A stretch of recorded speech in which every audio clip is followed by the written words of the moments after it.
ਅੱਜ ਦੀ ਕਹਾਣੀ ਡਾਕਟਰ ਦਲੀਪ ਕੌਰ ਟਿਵਾਣਾ ਜੀ ਦੀ ਰੱਬ ਤੇ ਰੁੱਤਾਂ ਹੈ।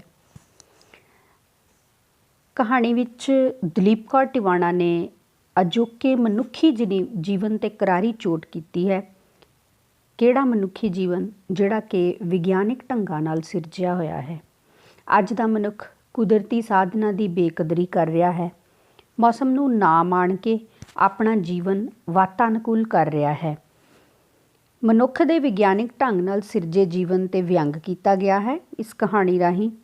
ਸੋ ਅੱਜ ਦਾ ਮਨੁੱਖ ਵਿਗਿਆਨਿਕ ਸੁੱਖਾਂ ਦੀ ਪ੍ਰਾਪਤੀ ਦੀ ਦੌੜ ਵਿੱਚ ਕੁਦਰਤ ਤੋਂ ਅਵੇਸਲਾ ਹੋ ਗਿਆ ਹੈ। ਅਵੇਸਲਾ ਮਤਲਬ ਦੂਰ ਹੋ ਗਿਆ ਹੈ। ਉਸ ਕੋਲ ਕੁਦਰਤ ਨੂੰ ਮਾਨਣ ਦੀ ਵੇਲ ਨਹੀਂ ਹੈ। ਪਰ ਲੇਖਕਾਂ ਦਾ ਕਹਿਣਾ ਹੈ ਕਿ ਸਾਡਾ ਮਨੁੱਖੀ ਜੀਵਨ ਕੁਦਰਤੀ ਸਾਧਨਾਂ ਨਾਲ ਇੱਕ-ਮਿਕ ਹੋਣ 'ਤੇ ਹੀ ਸੁਹਾਵਣਾ ਹੋ ਸਕਦਾ ਹੈ। ਵਿਗਿਆਨਿਕ ਸਾਧਨਾਂ ਅਨੁਸਾਰ ਜੀਵਨ ਜਿਉਣ ਨਾਲ ਮਨੁੱਖ ਅੰਦਰ ਭਾਵਨਾਵਾਂ ਦਾ ਖਾਤਮਾ ਹੋ ਜਾਂਦਾ ਹੈ ਅਤੇ ਉਹ ਵੀ ਮਸ਼ੀਨ ਵਾਂਗ ਹੀ ਬਣ ਜਾਂਦਾ ਹੈ। ਸੋ ਸ਼ੁਰੂ ਕਰਦੇ ਹਾਂ ਕਹਾਣੀ ਰੱਬ ਤੇ ਰੁੱਤਾਂ। ਬਹੁਤ ਪੁਰਾਣਿਆਂ ਸਮਿਆਂ ਦੀ ਗੱਲ ਹੈ। ਰੱਬ ਉੱਤੇ ਸਵਰਗ ਵਿੱਚ ਰਹਿੰਦਾ ਸੀ। ਹੇਠਾਂ ਸਭ ਧੁੰਦੂਘਾਰ ਸੀ। ਧੁੰਦੂਘਾਰ ਮਤਲਬ ਹਨੇਰਾ ਕਹਿ ਸਕਦੇ ਹੋ, ਕੁਛ ਵੀ ਨਹੀਂ ਸੀ। ਸ੍ਰਿਸ਼ਟੀ ਦੀ ਸਿਰਜਣਾ ਦਾ ਵਿਚਾਰ ਰੱਬ ਦੇ ਜ਼ਿਹਨ ਵਿੱਚ ਖੌਰੂ ਪਾ ਰਿਹਾ ਸੀ।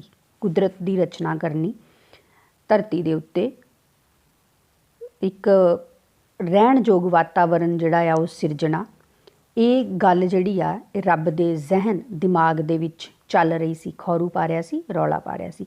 ਭਾਵ ਕਿ ਰੱਬ ਦੇ ਦਿਮਾਗ ਦੇ ਵਿੱਚ ਵਿਚਾਰ ਆ ਰਿਹਾ ਸੀ ਕਿ ਸ੍ਰਿਸ਼ਟੀ ਦੀ ਰਚਨਾ ਕੀਤੀ ਜਾਵੇ। ਆਪਣੇ ਚਿੱਤ ਵਿੱਚ ਹੋ ਰਹੀ ਭੰਨ ਘੜ ਵੱਲ ਇਕਾਗਰ ਹੋਇਆ ਉਹ ਇੱਕ ਨਦੀ ਦੇ ਕੰਢੇ ਫਿਰ ਰਿਹਾ ਸੀ। ਕੌਣ? ਰੱਬ। ਨਦੀ ਭਰ ਜੋਬਨ ਵਿੱਚ ਵਹਿ ਰਹੀ ਸੀ। ਜ਼ਰੂਰ ਪਹਾੜਾਂ ਵਿੱਚ ਮੀਂਹ ਪਿਆ ਹੋਣਾ ਏ। ਫੁੱਲ ਪੌਦਿਆਂ ਦੀਆਂ ਟੀਸੀਆਂ ਉੱਤੇ ਬੈਠੇ ਖੰਭ ਫੜਕਾ ਰਹੇ ਸਨ, ਜਿਵੇਂ ਹੁਣੇ ਉੱਡ ਕੇ ਨਦੀ ਤੋਂ ਪਾਰ ਆਪਣੇ ਮਿੱਤਰ ਪਿਆਰਿਆਂ ਨੂੰ ਮਿਲਣ ਜਾਣਾ ਹੋਵੇ। ਪੰਛੀ ਗਰਦਨਾਂ ਮਟਕਾ ਮਟਕਾ ਉਹਨਾਂ ਨੂੰ ਕੁਝ ਸਮਝਾਉਣ ਦੀ ਕੋਸ਼ਿਸ਼ ਕਰ ਰਹੇ ਸਨ। ਸੋ ਰੱਬ ਸੋਚ ਰਿਹਾ ਸੀ ਇੱਕ ਨਦੀ ਦੇ ਕਿਨਾਰੇ, ਇਹ ਸਾਰਾ ਕੁਦਰਤ ਦਾ ਵਾਤਾਵਰਨ ਆ ਕਿ ਮੈਂ ਧਰਤੀ ਦੇ ਉੱਤੇ ਸ੍ਰਿਸ਼ਟੀ ਦੀ ਜਿਹੜੀ ਆ ਉਹ ਰਚਨਾ ਕਰਨੀ ਹੈ ਅਤੇ ਕਿਵੇਂ ਕਰਨੀ ਹੈ ਉਹ ਇਹ ਸਾਰਾ ਕੁਝ ਸੋਚ ਰਿਹਾ ਸੀ। ਉਹਨੂੰ ਸੋਚਦੇ ਸੋਚਦੇ ਉਹ ਕੀ ਦੇਖਦਾ, ਫੁੱਲ ਪੌਦਿਆਂ ਦੀਆਂ ਟੀਸੀਆਂ ਉੱਤੇ ਬੈਠੇ ਖੰਭ ਫੜਕਾ ਰਹੇ ਸਨ। ਭਾਵ ਕਿ ਫੁੱਲ ਜਿਹੜੇ ਆ ਟਾਹਣੀਆਂ 'ਤੇ ਲੱਗੇ ਹੋਏ ਸਨ ਅਤੇ ਝੂਲ ਰਹੇ ਸਨ ਮਸਤੀ ਦੇ ਵਿੱਚ, ਇਸ ਤਰ੍ਹਾਂ ਜਿਵੇਂ ਉਹ ਕਿਸੇ ਆਪਣੇ ਪਿਆਰੇ ਨੂੰ ਮਿਲਣ ਉਹਨਾਂ ਨੇ ਜਾਣਾ ਹੋਵੇ। ਪੰਛੀ ਵੀ ਜਿਹੜੇ ਆ ਉਹ ਵੀ ਗਰਦਨਾਂ ਮਟਕਾ ਮਟਕਾ ਕੇ, ਭਾਵ ਕਿ ਇੱਧਰ ਉੱਧਰ ਵੇਖ ਕੇ ਕੁਝ ਸਮਝਾਉਣ ਦੀ ਕੋਸ਼ਿਸ਼ ਕਰ ਰਹੇ ਸਨ। ਅਚਾਨਕ ਕੀ ਹੁੰਦਾ? ਬੱਦਲ ਘੋਰਿਆ। ਘੋਰਿਆ ਮਤਲਬ ਗਰਜਿਆ। ਰੱਬ ਦੀ ਇਕਾਗਰਤਾ ਭੰਗ ਹੋ ਗਈ। ਇਕਾਗਰਤਾ, ਕੌਨਸੈਂਟਰੇਸ਼ਨ, ਕਿ ਰੱਬ ਇਹ ਸਾਰਾ ਕੁਝ ਸੋਚ ਰਿਹਾ ਸੀ ਅਤੇ ਜਦੋਂ ਬੱਦਲ ਦੇ ਗੱਜਣ ਦੀ ਆਵਾਜ਼ ਆਈ ਤਾਂ ਇੱਕਦਮ ਰੱਬ ਜਿਹੜਾ ਆ ਉਹਦੀ ਇਕਾਗਰਤਾ ਭੰਗ ਹੋ ਗਈ। ਉਸਨੇ ਖਿੱਝ ਕੇ ਸਾਰੀਆਂ ਹੀ ਰੁੱਤਾਂ ਨੂੰ ਹੇਠਾਂ ਭੇਜ ਦਿੱਤਾ। ਜਦੋਂ ਬੱਦਲ ਗਰਜਦਾ ਆ, ਮੀਂਹ ਆਉਂਦਾ ਹੈ, ਵੀ ਇੱਕ ਰੁੱਤ ਹੁੰਦੀ ਆ ਅਤੇ ਰੱਬ ਕਹਿੰਦਾ ਜੇ ਇਹਨੇ ਮੇਰੀ ਇਕਾਗਰਤਾ ਭੰਗ ਕੀਤੀ ਆ ਅਤੇ ਬਾਕੀ ਰੁੱਤਾਂ ਵੀ ਕਰਨਗੀਆਂ। ਇਸ ਕਰਕੇ ਉਹ ਖਿੱਝ ਜਾਂਦਾ ਆ ਅਤੇ ਉਹਨਾਂ ਨੂੰ ਕਹਿੰਦਾ ਜਾਓ ਧਰਤੀ 'ਤੇ ਜਾਓ, ਅਤੇ ਕਿਹਾ ਵਾਰੀ ਵਾਰੀ ਸਿਰਜੀ ਜਾ ਰਹੀ ਸ੍ਰਿਸ਼ਟੀ ਉੱਤੇ ਪਹਿਰਾ ਦਿਓ ਕਿ ਜਿਹੜੀ ਧਰਤੀ ਸਿਰਜਣੀ ਆ, ਮੈਂ ਜਿਹੜੀ ਸ੍ਰਿਸ਼ਟੀ ਸਿਰਜਣੀ ਆ ਉਹਦੇ ਉੱਤੇ ਜਾ ਕੇ ਤੁਸੀਂ ਵਾਰੀ ਵਾਰੀ ਪਹਿਰਾ ਦਿਓ। ਫਿਰ ਰੁੱਤਾਂ ਧਰਤੀ 'ਤੇ ਆ ਜਾਂਦੀਆਂ ਆ। ਹੁਕਮ ਦੀਆਂ ਬੰਨੀਆਂ ਰੁੱਤਾਂ ਇਸ ਸ੍ਰਿਸ਼ਟੀ ਉੱਤੇ ਆ ਪਹੁੰਚੀਆਂ। ਮਾਣ ਮੱਤੀਆਂ ਰੁੱਤਾਂ ਇੱਥੋਂ ਦੇ ਬੰਦਿਆਂ ਨਾਲ ਮਸ਼ਕਰੀਆਂ ਕਰਦੀਆਂ ਰਹਿੰਦੀਆਂ। ਮਾਣ ਮੱਤੀਆਂ ਆਪਣੇ ਹੀ ਜਲੌ ਦੇ ਵਿੱਚ, ਭਾਵ ਕਿ ਆਪਣੀ ਮਨਮਰਜ਼ੀ ਕਰਨ ਵਾਲੀਆਂ ਬੰਦਿਆਂ ਨਾਲ ਮਸ਼ਕਰੀਆਂ ਕਰਦੀਆਂ ਰਹਿੰਦੀਆਂ। ਕਿਵੇਂ ਮਸ਼ਕਰੀਆਂ ਕਰਦੀਆਂ ਰਹਿੰਦੀਆਂ? ਕਦੀ ਧੁੱਪ, ਗਰਮੀ ਦੀ ਜੇ ਰੁੱਤ ਆ ਤਾਂ ਕਦੀ ਗਰਮੀ ਘੱਟ ਹੋ ਗਈ, ਕਦੀ ਜ਼ਿਆਦਾ ਹੋ ਗਈ। ਜੇ ਮੀਂਹ ਆ ਗਿਆ ਤਾਂ ਕਦੀ ਮੀਂਹ ਬਿਲਕੁਲ ਬੰਦ ਹੋ ਗਿਆ ਅਤੇ ਕਦੀ ਸੋਕਾ ਪੈ ਗਿਆ, ਪਰ ਕਦੀ ਮੀਂਹ ਇੰਨਾ ਜ਼ਿਆਦਾ ਆ ਗਿਆ ਕਿ ਹੜ੍ਹ ਪੈ ਗਏ। ਸੋ ਇਹ ਜਿਹੜੀਆਂ ਮਸ਼ਕਰੀਆਂ ਆ ਇਹ ਬੰਦਿਆਂ ਨਾਲ ਕਰਦੀਆਂ ਇੱਦਾਂ ਦੀਆਂ। ਲੋਕ ਇਹਨਾਂ ਤੋਂ ਬਚਣ ਦੇ ਉਪਰਾਲਿਆਂ ਵਿੱਚ ਲੱਗੇ। ਖੋਲਾਂ, ਕੰਧਰਾਂ, ਛੱਪਰੀਆਂ, ਕੋਠੀਆਂ ਤੋਂ ਘਰਾਂ ਬੰਗਲਿਆਂ ਤੱਕ ਆ ਪਹੁੰਚੇ।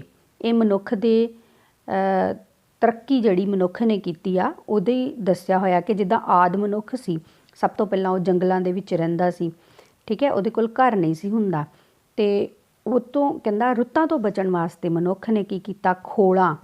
ਖੋਲਾਂ ਜਿਵੇਂ ਗੁਫਾਵਾਂ ਜਿਹੀਆਂ ਬਣੀਆਂ ਹੁੰਦੀਆਂ ਆ, ਕੰਧਰਾਂ, ਕੋਈ ਵੀ ਕੰਧ ਟਾਈਪ ਉਹਦੀ ਉਹਦੇ ਮਤਲਬ ਕੰਧ ਦਾ ਆਸਰਾ ਲੈ ਕੇ ਖਲੋ ਜਾਣਾ ਮੀਂਹ ਤੋਂ ਬਚਣ ਲਈ, ਠੀਕ ਹੈ।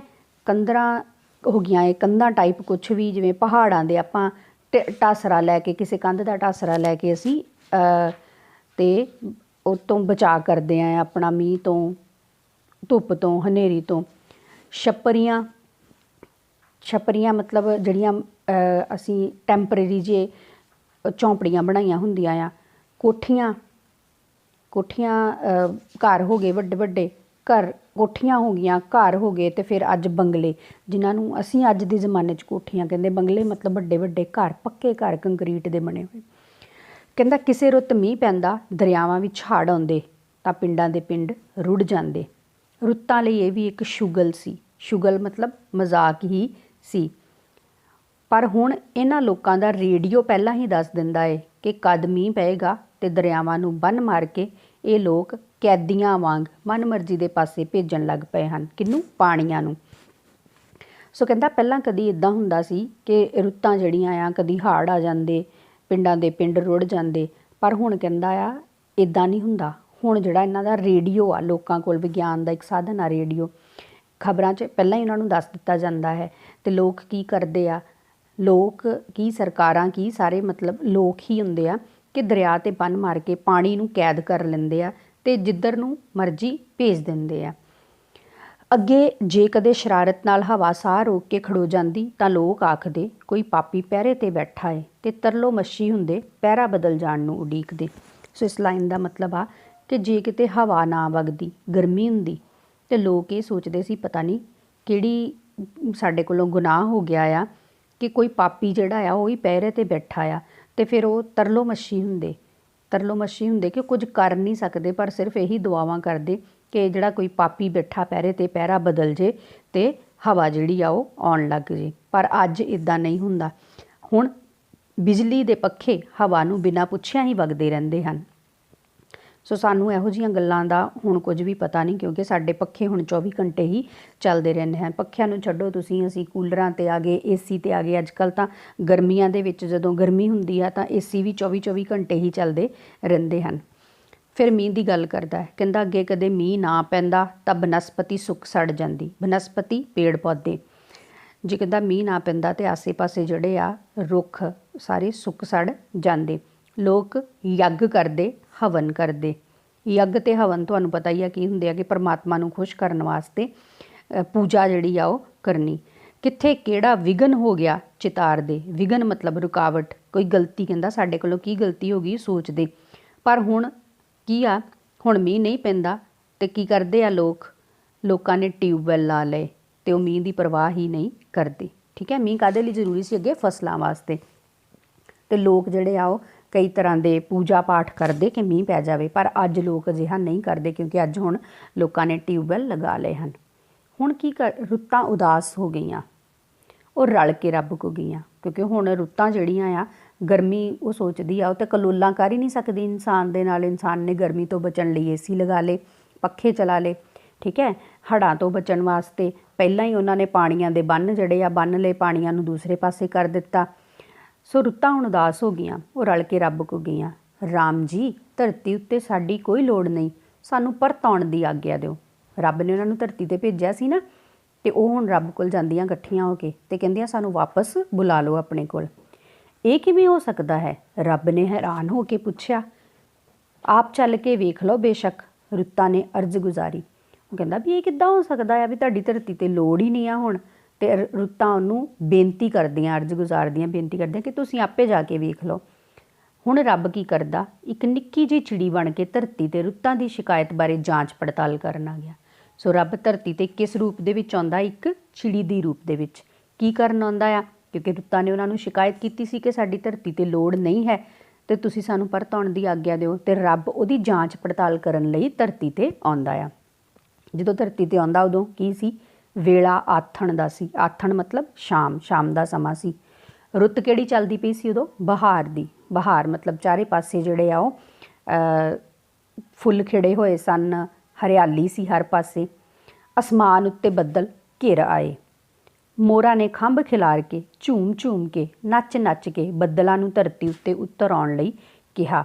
ਜਦੋਂ ਬੱਦਲ ਆਉਂਦੇ ਆ ਅਤੇ ਮੋਰ ਖੁਸ਼ੀ ਦੇ ਵਿੱਚ ਨੱਚਦਾ ਆ, ਅਤੇ ਬੱਦਲਾਂ ਨੂੰ ਉਤਰ ਆਉਣ ਲਈ ਕਿਹਾ, ਭਾਵ ਕਿ ਉਹ ਮੀਂਹ ਦੀ ਮੰਗ कर रहा सी। कौन? मोर जिहड़े आ खंभ खिलार के ते पैलां पाउंदे आ खुशी दे विच। जंगली फुੱਲ एक दूजे ਵੱਲ सैनता कर कर हस रहे सन। जंगली फुੱਲ जिन्हां नूं असीं उगाया नहीं हुंदा, कुदरती फुੱਲ कह सकदे हो, हस रहे सन मतलब वो भी पूरे जोबन ते खिड़े होए सन। निक्के निक्के पंछी फुੱਲਾਂ ਦੇ ਪੱਤਿਆਂ ਦੇ ਪਪੀਹਿਆਂ ਦੇ ਗੀਤ ਹਵਾ ਦੀਆਂ ਕੰਨੀਆਂ ਨਾਲ ਬਨ ਆਪਣੇ ਮਿੱਤਰ ਪਿਆਰਿਆਂ ਵੱਲ ਭੇਜ ਰਹੇ ਸਨ। ਸੋ ਇਹਦਾ ਕਹਿਣ ਦਾ ਮਤਲਬ ਆ ਕਿ ਪੰਛੀ ਜਿਹੜੇ ਆ ਉਹ ਮਿੱਠੀ ਜਿਹੀ ਸੁਰ ਦੇ ਵਿੱਚ ਚਹਿਚਹਾ ਰਹੇ ਸਨ ਅਤੇ ਉਹ ਕੀ ਗਾ ਰਹੇ ਸਨ? ਉਹ ਗੀਤ ਕਾਹਦੇ ਗਾ ਰਹੇ ਸਨ? ਕੁਦਰਤ ਦੇ, ਕੁਦਰਤ ਦੇ ਫੁੱਲਾਂ ਦੇ ਪੱਤਿਆਂ ਦੇ। ਪਪੀਹੇ ਕ੍ਰੀਏਚਰਸ ਹੁੰਦੇ, ਜੀਵ ਹੁੰਦੇ ਆ, ਠੀਕ ਹੈ, ਜਿਨ੍ਹਾਂ ਦੀ ਆਵਾਜ਼ ਬੜੀ ਵਧੀਆ ਹੁੰਦੀ ਆ ਕੋਇਲ ਵਾਂਗ। ਸੋ ਉਹਨਾਂ ਦੇ ਗੀਤ ਜਿਹੜੇ ਆ ਉਹ ਇਸ ਤਰ੍ਹਾਂ ਪੰਛੀ ਉਹਨਾਂ ਵਾਸਤੇ ਗੀਤ ਗਾ ਰਹੇ ਸਨ ਅਤੇ ਇਸ ਤਰ੍ਹਾਂ ਲੱਗ ਰਿਹਾ ਸੀ ਜਿਵੇਂ ਉਹ ਵੀ ਗੀਤ ਆਪਣੇ ਮਿੱਤਰ ਪਿਆਰਿਆਂ ਵੱਲ ਭੇਜ ਰਹੇ ਸਨ। ਇਹ ਧਰਤੀ ਤਾਂ ਬੜੀ ਸੋਹਣੀ ਥਾਂ ਹੈ, ਰੱਬ ਨੇ ਬਹਾਰ ਨੂੰ ਆਖਿਆ। ਸੋ ਜਦੋਂ ਰੱਬ ਧਰਤੀ 'ਤੇ ਆਉਂਦਾ ਆ, ਸ਼ਾਮ ਦਾ ਵੇਲਾ ਹੁੰਦਾ ਆ, ਸਭ ਤੋਂ ਪਹਿਲਾਂ ਬਹਾਰ ਦੀ ਰੁੱਤ ਸੀ ਅਤੇ ਉਹ ਆ ਕੇ ਜਦੋਂ ਇੰਨਾ ਸਾਰਾ ਕੁਛ ਵੇਖਦਾ ਆ, ਸੋਹਣੇ ਸੋਹਣੇ ਫੁੱਲ ਖਿੜੇ ਹੋਏ ਦੇਖਦਾ ਆ, ਤਾਂ ਉਹ ਕਹਿੰਦਾ ਆ ਵੀ ਇਹ ਤਾਂ ਧਰਤੀ ਬੜੀ ਸੋਹਣੀ ਥਾਂ ਹੈ। ਅਤੇ ਉਸ ਤੋਂ ਬਾਅਦ ਕੀ ਹੁੰਦਾ ਆ? ਹੁਣ ਦੂਸਰਾ ਪੜਾਅ, ਇੰਨੇ ਨੂੰ ਇੱਕ ਸ਼ਹਿਰ ਆ ਗਿਆ। ਬੜੀ ਭੀੜ ਸੀ, ਬੜਾ ਰੌਲਾ ਸੀ, ਹਰ ਕੋਈ ਹੀ ਜਿਵੇਂ ਗੁਆਚਿਆ ਹੋਇਆ ਸੀ। ਸੋ ਪਹਿਲਾਂ ਜਦੋਂ ਰੱਬ ਧਰਤੀ 'ਤੇ ਆਇਆ ਅਤੇ ਉਹ ਕੁਦਰਤ ਨੂੰ ਵੇਖ ਕੇ ਖੁਸ਼ ਹੋਇਆ, ਕੁਦਰਤੀ ਚੀਜ਼ਾਂ ਨੂੰ। ਹੁਣ ਉਹ ਸ਼ਹਿਰ 'ਚ ਆ ਗਿਆ ਅਤੇ ਸ਼ਹਿਰ ਦੇ ਵਿੱਚ ਕੀ ਆ? ਇੱਕ ਵਿਗਿਆਨਿਕ ਸੋਚ ਲੋਕਾਂ ਦੀ। ਉੱਥੇ ਆ ਕੇ ਉਹ ਕੀ ਵੇਖਦਾ ਆ? ਕਹਿੰਦਾ ਉਹਨੂੰ ਲੱਗਾ ਜਿਵੇਂ ਹਰ ਕੋਈ ਗੁਆਚਿਆ ਜਿਹਾ ਹੋਵੇ। ਕਿਉਂ ਗੁਆਚਿਆ ਲੱਗਾ? ਕਿਉਂਕਿ ਸਾਰੇ ਹੀ ਲੋਕ ਜਿਵੇਂ ਅਸਮਾਨ ਤੋਂ ਡਿੱਗੇ ਹੋਣ। ਅਸਮਾਨ ਤੋਂ ਡਿੱਗਣਾ ਭਾਵ ਕਿ ਕੋਈ ਰਿਸ਼ਤਾ ਨਾਤਾ ਕਿਸੇ ਨਾਲ ਨਾ ਹੋਣਾ, ਕਿਸੇ ਦਾ ਕੋਈ ਕੁਝ ਲੱਗਦਾ ਹੀ ਨਹੀਂ ਸੀ, ਕਿਸੇ ਦਾ ਕੋਈ ਜਾਣੂ ਹੀ ਨਹੀਂ ਸੀ। ਜਾਣੂ ਮਤਲਬ ਜਾਣ ਪਛਾਣ ਵਾਲਾ। ਇੱਥੋਂ ਤੱਕ ਕਿ ਕਿਸੇ ਦਾ ਕੋਈ ਗਿਰਾਈ ਵੀ ਪ੍ਰਤੀਤ ਨਹੀਂ ਸੀ ਹੁੰਦਾ। ਗਿਰਾਈ ਮਤਲਬ ਪਿੰਡ ਦਾ। ਸੋ ਕਹਿਣ ਦਾ ਮਤਲਬ ਆ ਕਿ ਸਾਰੇ ਲੋਕਾਂ ਨੂੰ ਆਪੋ ਧਾਪੀ ਪਈ ਹੋਈ ਸੀ। ਜੇ ਕੋਈ ਕੰਮ ਵੱਲ ਜਾ ਰਿਹਾ ਸੀ ਤਾਂ ਉਹ ਆਪਣੀ ਮਸਤੀ ਦੇ ਵਿੱਚ ਜਾ ਰਿਹਾ ਸੀ। ਅੱਜ ਕੱਲ੍ਹ ਅਸੀਂ ਵੀ ਦੇਖਦੇ ਹਾਂ ਨਾ, ਜਿਹੜੇ ਵੱਡੇ ਵੱਡੇ ਸ਼ਹਿਰ ਆ ਭੀੜ ਭੜੱਕੇ ਵਾਲੇ, ਤੁਸੀਂ ਰੇਲਵੇ ਸਟੇਸ਼ਨ 'ਤੇ ਚਲੇ ਜਾਓ, ਬੱਸ ਸਟੈਂਡ 'ਚ ਚਲੇ ਜਾਓ, ਬਾਜ਼ਾਰਾਂ 'ਚ ਚਲੇ ਜਾਓ, ਤਾਂ ਲੋਕ ਇੱਕ ਦੂਸਰੇ ਨਾਲ ਗੱਲਾਂ ਘੱਟ ਕਰਦੇ ਆ। ਸਾਰਿਆਂ ਨੇ ਆਪਣੇ ਆਪਣੇ ਫੋਨ ਫੜੇ ਹੁੰਦੇ ਆ ਅਤੇ ਕੰਨਾਂ ਨੂੰ ਲਗਾਏ ਹੁੰਦੇ ਆ, ਉਹ ਤਾਂ ਆਪਣੀ ਹੀ ਮਸਤੀ ਦੇ ਵਿੱਚ ਤੁਰੇ ਜਾ ਰਹੇ ਹੁੰਦੇ ਹਨ, ਇੱਕ ਦੂਸਰੇ ਨਾਲ ਕੋਈ ਗੱਲਬਾਤ ਨਹੀਂ ਕਰਦੇ। ਚਿੜੀ ਬਣੇ ਹੋਏ ਰੱਬ ਨੇ ਦੇਖਿਆ ਕਿ ਇਹ ਲੋਕ ਘੜੀ ਨੂੰ ਬੜੀ ਵਾਰੀ ਦੇਖਦੇ ਸਨ। ਕਿਸ ਲਈ? ਉਸਨੇ ਬਹਾਰ ਨੂੰ ਪੁੱਛਿਆ ਕਿ ਘੜੀ ਕਿਉਂ ਬਾਰ ਦੇਖਦੇ ਹਨ? ਚਿੜੀਆਂ ਲੈ ਲਓ, ਰੰਗ ਬਿਰੰਗੀਆਂ ਚਿੜੀਆਂ। ਉਸ ਬਹਾਰ ਨੇ ਪਰ ਕੋਈ ਜਵਾਬ ਨਹੀਂ ਦਿੱਤਾ। ਉਸ ਤੋਂ ਬਾਅਦ ਕੀ ਹੁੰਦਾ ਆ? ਪਿੰਜਰੇ ਵਿੱਚ ਕਿੰਨੀਆਂ ਸਾਰੀਆਂ ਚਿੜੀਆਂ ਤਾੜੀ, ਨਿੱਕੇ ਨਿੱਕੇ ਪਿੰਜਰਿਆਂ ਦਾ ਥੱਬਾ ਮੋਢੇ ਉੱਤੇ ਸੁੱਟੀ ਇੱਕ ਭਾਈ ਹੋਕਾ ਦੇ ਰਿਹਾ ਸੀ, ਭਾਵ ਕਿ ਉਹ ਚਿੜੀਆਂ ਵੇਚ ਰਿਹਾ ਸੀ। ਹੁਣ ਰੱਬ ਤੇ ਚਿੜੀ ਬਣਿਆ ਹੋਇਆ ਸੀ। ਜਦੋਂ ਚਿੜੀ ਬਣੇ ਰੱਬ ਨੇ ਦੇਖਿਆ ਕਿ ਪਿੰਜਰੇ ਦੇ ਵਿੱਚ ਤਾਂ ਚਿੜੀਆਂ ਪਈਆਂ ਹੋਈਆਂ ਤੇ ਉਹਨਾਂ ਨੂੰ ਵੇਚ ਰਿਹਾ, ਅਤੇ ਰੱਬ ਘਬਰਾ ਗਿਆ। ਉੱਥੋਂ ਛੇਤੀ ਦੇ ਕੇ ਉੱਡਦੇ ਹੋਏ ਇੱਕ ਮੰਦਰ ਵਿੱਚ ਜਾ ਵੜਿਆ। ਹੁਣ ਰੱਬ ਉੱਥੋਂ ਉਹ ਉੱਡ ਗਿਆ, ਕਿਤੇ ਮੈਨੂੰ ਵੀ ਨਾ ਫੜ ਲਵੇ। ਹੁਣ ਮੰਦਰ ਦੇ ਵਿੱਚ ਜਾ ਕੇ ਕੀ ਦੇਖਦਾ ਹੈ? ਤਾਜ਼ੇ ਮੋਤੀਏ ਦਾ ਹਾਰ, 2 ਆਨੇ। ਮੋਤੀਆ ਫੁੱਲ ਹੁੰਦੇ, ਕਲੀਆਂ ਹੁੰਦੀਆਂ ਆ। ਹੁਣ ਉੱਥੇ ਕੋਈ ਹਾਰ ਵੇਚ ਰਿਹਾ ਸੀ, 2 ਆਨੇ। ਆਨਾ ਕਰੰਸੀ ਬੇਟਾ ਉਸ ਵੇਲੇ ਜਿਹੜੀ ਚੱਲਦੀ ਸੀ। ਅੱਜ ਕੱਲ੍ਹ ਅਸੀਂ ਰੁਪਏ ਦੀ ਗੱਲ ਕਰਦੇ ਹਾਂ, ਠੀਕ ਹੈ, ਉਦੋਂ ਆਨੇ ਚੱਲਦੇ ਹੁੰਦੇ ਸੀ। ਸੋ 2 ਆਨੇ ਦਾ ਇੱਕ ਹਾਰ ਜਿਹੜਾ ਆ ਉਹ ਦੇ ਰਿਹਾ ਸੀ। ਕਾਹਦੇ ਵਾਸਤੇ? ਮੰਦਰ ਦੇ ਵਿੱਚ ਚੜਾਉਣ ਲਈ, ਭਗਵਾਨ ਨੂੰ ਖੁਸ਼ ਕਰਨ ਲਈ। ਮੰਦਰ ਦੇ ਵਿੱਚ ਲੋਕ ਪੂਜਾ ਕਰਦੇ ਆ ਅਤੇ ਉਸ ਪੂਜਾ ਲਈ ਉਹ ਹਾਰ ਜਿਹੜੇ ਆ ਉਹ ਚੜਾਉਂਦੇ ਆ। ਕੌਣ ਵੇਚ ਰਿਹਾ ਸੀ? ਮੰਦਰ ਦੇ ਬਾਹਰ ਨੰਗੇ ਪੈਰੀਂ ਪਾਟੇ ਹੋਏ ਝੱਗੇ ਵਾਲਾ ਇੱਕ ਮੁੰਡਾ ਹਾਰ ਵੇਚ ਰਿਹਾ ਸੀ। ਗਰੀਬ ਜਿਹਾ ਮੁੰਡਾ ਵਿਚਾਰਾ, ਉਹ ਹਾਰ ਵੇਚ ਰਿਹਾ ਸੀ। ਲੈ ਫੜ 2 ਆਨਾ, ਦੇ ਹਾਰ। ਆਪਣਾ ਢਿੱਡ ਮਸਾਂ ਸੰਭਾਲੀ ਆ ਰਹੇ ਇੱਕ ਤਿਲਕਧਾਰੀ ਲਾਲੇ ਨੇ ਪੈਸੇ ਮੁੰਡੇ ਦੇ ਹੱਥ ਵਿੱਚ ਦਿੰਦਿਆਂ ਕਿਹਾ। ਮੁੰਡਾ ਜੱਕੋ ਤੱਕੀ ਵਿੱਚ ਪੈ ਗਿਆ। ਜੱਕੋ ਤੱਕੀ ਮਤਲਬ ਦੁਚਿੱਤੀ, ਕਨਫਿਊਜ਼ਨ 'ਚ ਕਿ ਉਹ ਦੇਵੇ ਕਿ ਨਾ ਦੇਵੇ, ਜਿਵੇਂ ਉਸਨੇ ਪਹਿਲਾਂ ਹੀ ਬੜਾ ਘੱਟ ਮੁੱਲ ਦੱਸਿਆ ਸੀ। ਕਿੰਨੇ ਦਾ ਹਾਰ ਉਹਨੇ ਦੱਸਿਆ ਸੀ? 2 ਆਨੇ ਦਾ। ਪਰ ਲਾਲਾ ਉਹਨੂੰ ਕੀ ਕਹਿੰਦਾ? 2 ਆਨੇ ਦਾ। 2 ਆਨਾ ਮਤਲਬ 1.5, 1.5 ਆਨੇ ਦਾ ਹੀ ਤੂੰ ਦੇ ਦੇ। ਹੁਣ ਕੀ ਕਹਿੰਦਾ ਆ? ਓਏ ਛੱਡ ਪਰੇ, ਇਹ ਵੀ ਕਿਹੜਾ ਕੋਈ ਖਾਣ ਦੀ ਚੀਜ਼ ਹੈ? ਹੋਰ 2 ਘੰਟੇ ਨੂੰ ਇਹਨਾਂ ਊਂ ਹੀ ਬਹਿ ਹੋ ਜਾਣਾ ਹੈ। ਲਾਲਾ ਜੀ ਨੇ ਸਿਆਣੀ ਦਲੀਲ ਦਿੱਤੀ, ਦਲੀਲ ਤਰਕ ਦਿੱਤਾ ਉਹਨਾਂ ਨੇ। ਗੱਲ ਤਾਂ ਠੀਕ ਸੀ ਉਹਨਾਂ ਦੀ ਵੀ, ਗੱਲ ਮੁੰਡੇ ਨੂੰ ਸਮਝ ਆ ਗਈ। ਉਸਨੇ ਬੇਬਸ ਜਿਹਾ ਹੋ ਕੇ 1.5 ਆਨੇ ਨੂੰ ਹੀ ਹਾਰ ਦੇ ਦਿੱਤਾ। ਲਾਲਾ ਜੀ ਮੰਦਰ ਵਿੱਚ ਜਾ ਪਹੁੰਚੇ। ਦੇਵੀ ਦੀ ਪੱਥਰ ਦੀ ਮੂਰਤੀ ਦੇ ਸਾਹਮਣੇ ਖੜੋ ਕੇ, ਅੱਖਾਂ ਮੀਚ ਕੇ, ਅੰਤਰ ਧਿਆਨ ਹੋ ਕੇ ਉਸ ਨਾਲ ਲੈਣ ਦੇਣ ਦੀ ਗੱਲ ਕੀਤੀ ਅਤੇ ਫਿਰ ਨਮਸਕਾਰ ਕਰਕੇ ਜਿਉਂਦੇ ਫੁੱਲਾਂ ਦਾ ਹਾਰ ਉਸਦੇ ਚਰਨਾਂ ਵਿੱਚ ਵਗਾ ਮਾਰਿਆ। ਰੱਬ ਮੰਦਰ ਵਿੱਚੋਂ ਬਾਹਰ ਆ ਗਿਆ। क्यों रब ने की देखा उत्थे कि रब नूं खुश करन वास्ते की कीता कि कुदरत द्वारा बनाए हुए जिहड़े फुੱਲ सी, ठीक है, उन्हां दी हत्या कीती गई, उन्हां नूं उन्हां दी माला बनाई गई। ਉਹ एक बच्चा जिहड़ा आ ਉਹ अपनी रोज़ी रोटी लई ਉਹ ਕੰਮ कर ਰਿਹਾ आ, ठीक है। ਤੇ पर लाला जिहड़ा आ ਉਹ अपनी लैण देण दी गल, असीं भी गुरुद्वारे मंदिर जाते हैं तो जाके रब कोलों हमेशा मंगते ही हाँ कुछ, ठीक है। तो असीं भी लैण देण दी गल ही करते हैं कि जे मैं पास हो गया तो मैं इन्ने दा प्रसाद चढ़ावांगा, मैं बर्फी का डब्बा चढ़ावांगा, करते भी इदां ही असीं लोग। सो लाला जी ने भी इदां ही कीता। रब ये सारा कुछ वेख के मंदिर चों बाहर आ गया। हुण बाहर आके की वेख्या उन्हें, एक औरत अपने वालों में बहुत सोहना फुल लाई जा रही सी। वो औरत आप भी बड़ी सोहनी सी। रब दीआं अखां विच चमक आ गई, खुशी खुशी आ गई। किनू देख के? सुंदरता नूं, कुदरती सुंदरता नूं, उस फुल नूं जिहड़ा उन्हें अपने वालों विच लगाया होया सी। सिर ढक लै साऊ, जमाना माड़ा है, उस औरत नूं मगर आ रही एक बुढ़ी जो शायद उस औरत की सस सी ने कहा। आग्याकार धीआं नूंहां वांग उसने सिर ढक लिया। हुण सिर दे उत्ते की लाया सी उन्हें? फुल। रब उस फुल बारे सोचण लग्या जिसका जरूर पल्ले हेठां साह कुटिया गया होना है। हुण रब विचारा जिहड़ा आ वो कुदरत दीआं इन्हां चीज़ां वल, रब दीआं बनाईआं होईआं इन्हां अपणीआं चीज़ां वल उन्हां दी बेकदरी हुंदी वेख के विचारा बहुत मायूस हो गया। इन्ने नूं कणियां उतर आईआं, कणियां उतर आईआं मतलब निक्का निक्का मींह पैण लग गया। आवाजाही होर तेज़ हो गई। आवाजाही मतलब लोकां दा आउणा जाणा। मींह पै गया तो लोग अपने अपने जगह ते जाण लई दौड़न भज्जण लग गए। हुण बरसातियां छतरियां चमकण लगियां। लोकां ने छतरियां लै लईआं मींह तो बचण लई, ठीक है। बरसातियां जिहड़ा ओवरकोट जिहड़े असीं पाउने आ, ये सारा कुछ रब वेखदा आ। चिड़ी बणिया रब एक खंभे उत्ते बैठण ही लगा सी कि उसनूं करंट दा जिहा झटका लग्या कि पल दो पल लई उसकी सुरत जही गुम हो गई। हुण रब विचारा, लोकां ने तो अपने आप नूं मींह तो बचा लिया, तो रब बचाउण जदों अपने आप नूं बचाउण लई खंभे, उन्होंने तो किते दरखत नहीं लभ्या, तो खंभे ते बहण लगा, तो खंभे बिजली दे सी, उन्होंने करंट लगा, तो विचारे की सुरत जी गुम हो गई। कच्ची जी हासी हस के एक घर की छत उत्ते बैठ गया। उसनूं फिकर हो रहा सी कि शहर विच किधरे दरखत ही नहीं, पंछी कित्थे बहिंदे होणगे, आलणे कित्थे पाउंदे होणगे, रात नूं कित्थे सौंदे होणगे। हुण रब विचारा जिहड़ा आ वो पंछियां बारे सोचण लग गया। उसनूं ये किसी ने दस्सिया नहीं सी कि इस शहर विच पंछी हन ही नहीं।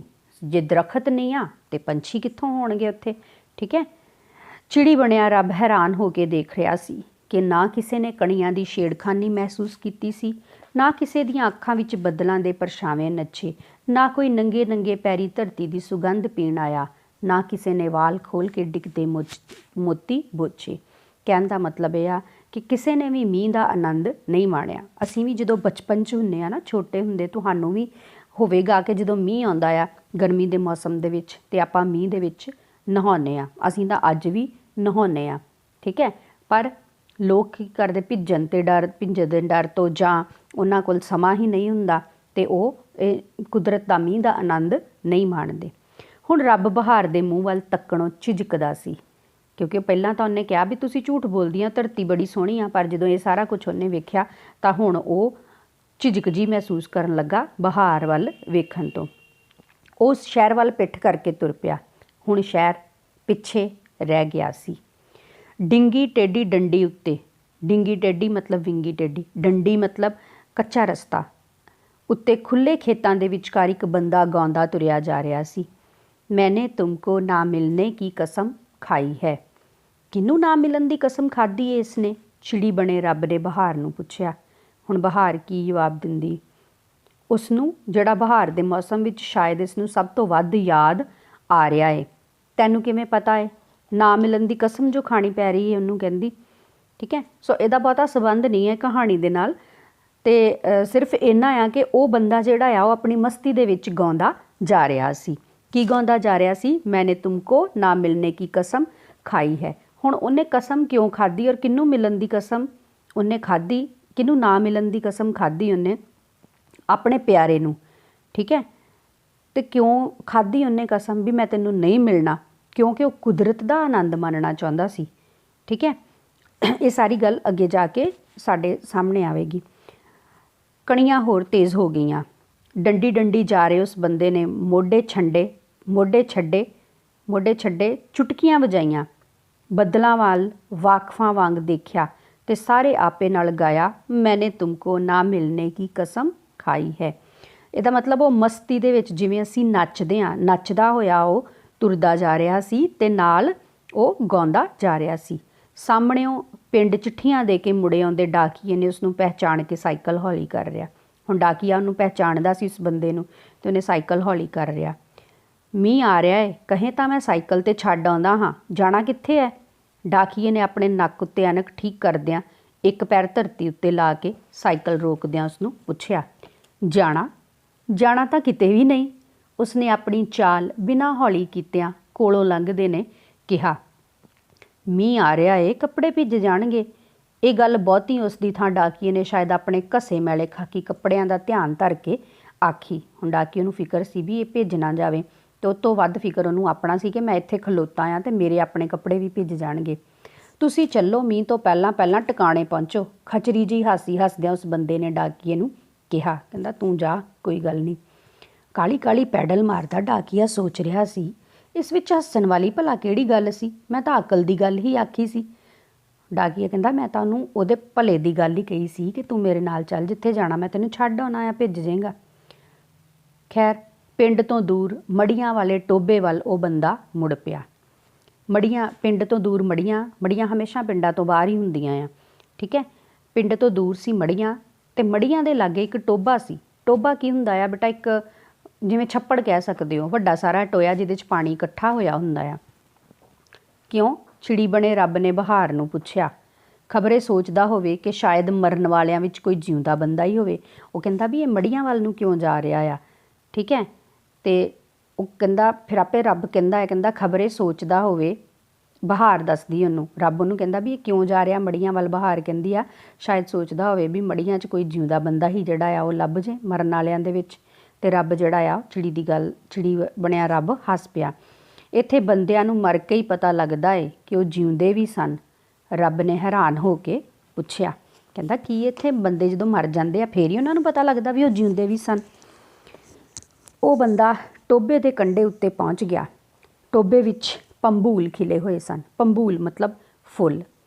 ਪਾਣੀ ਦੇ ਵਿੱਚ ਫੁੱਲ ਕਿਹੜੇ ਖਿਲਦੇ ਆ? ਕਮਲ ਦੇ। ਸੋ ਅਸੀਂ ਇੱਥੇ ਕਹਿ ਸਕਦੇ ਹਾਂ ਕਿ ਟੋਭੇ ਦੇ ਵਿੱਚ ਕਮਲ ਦੇ ਫੁੱਲ ਖਿੜੇ ਹੋਏ ਸਨ।